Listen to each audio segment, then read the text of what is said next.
बेंगलुरु के चिन्नास्वामी स्टेडियम में IPL 2025 champion royal Challengers Bengaluru का जश्न चल रहा था। जश्न का हिस्सा बनने के लिए कर्नाटक के deputy CM DK Shivakumar भी स्टेडियम के अंदर मौजूद थे, लेकिन स्टेडियम के बाहर भारी संख्या में जुटे फैंस की भीड़ बेकाबू हो रही थी। वो अपने स्टार खिलाड़ियों को देखने के लिए बेताब हो रहे थे, लेकिन इतनी भीड़ को संभालने का इंतजाम प्रशासन की ओर से नहीं था।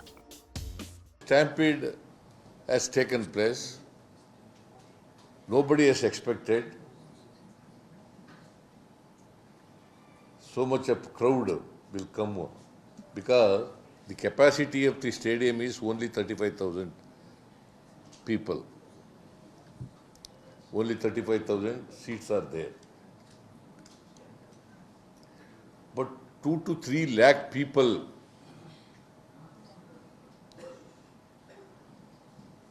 have come to participate in the celebration. बेकाबू होती भीड़ पर पुलिस ने लाठीचार्ज क्या किया, वहां भगदड़ मच गई। चारों ओर चीख पुकार मच गई। देखते ही देखते बेंगलुरु का जश्न मातम में बदल गया। आरसीबी के खिलाड़ी समारोह के बीच ही वापस लौट गए, लेकिन इस भगदड़ पर सियासत गर्म हो गई। सबसे पहले डिप्टी सीएम ने कहा, ज्यादा भीड़ होने की वजह से ये घटना हुई।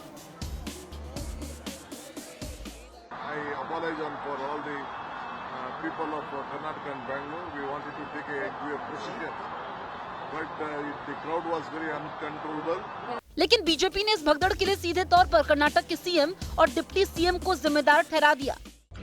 जो बेंगलुरु में चिन्नास्वामी स्टेडियम के बाहर भगदड़ मचने से लोगों की, बच्चों की, महिलाओं की दुखद मृत्यु हुई है, ये केवल मृत्यु नहीं है, ये राज्य प्रायोजित हत्या है, ये राज्य प्रोत्साहित हत्या है, ये स्टेट स्पॉन्सर्ड क्रिमिनल नेग्लिजेंस और स्टेट स्पॉन्सर्ड मर्डर की वजह से हुआ है।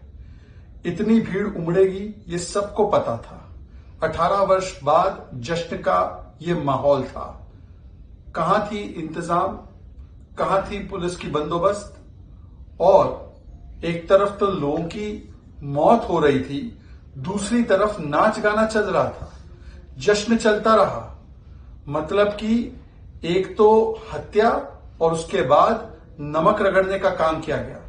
हमने तस्वीरें भी देखी कि लोगों को हाथ में उठाना पड़ा, एम्बुलेंस भी नहीं थी, बेसिक व्यवस्थाएं नहीं थी। इसका मतलब साफ है कि CM, deputy CM, home minister, इनके लेवल पर बहुत बड़ी चूक और फेलियर हुई है और इसीलिए उनका तुरंत प्रभाव से इस्तीफा होना चाहिए। अब कर्नाटक के मुख्यमंत्री सिद्धरामैया विक्ट्री परेड की इजाजत नहीं देने की बात कर रहे हैं। तो ऐसे में बड़ा सवाल ये उठता है कि जिसके लिए सरकार की तरफ से अनुमति ही नहीं थी, तो फिर डिप्टी सीएम वहां कैसे मौजूद थे? इधर बीसीसीआई ने भी पल्ला झाड़ दिया है और कहा कि आरसीबी की विक्ट्री परेड से बीसीसीआई का कोई लेना देना नहीं।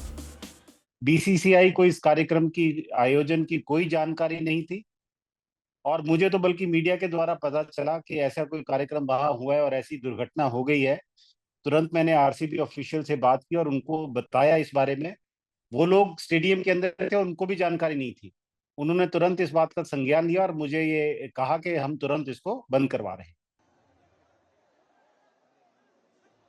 कोई कुछ भी कहे, लेकिन एक बात तो साफ है कि इतनी भीड़ को संभालने को वहाँ कोई इंतजाम नहीं था। ऐसे में प्रशासन और सरकार अपनी जिम्मेदारियों से भाग नहीं सकते, क्योंकि न सिर्फ उन्हें इस विक्ट्री परेड की पूरी जानकारी थी, बल्कि राज्य के डिप्टी सीएम उस समारोह में शिरकत कर रहे थे।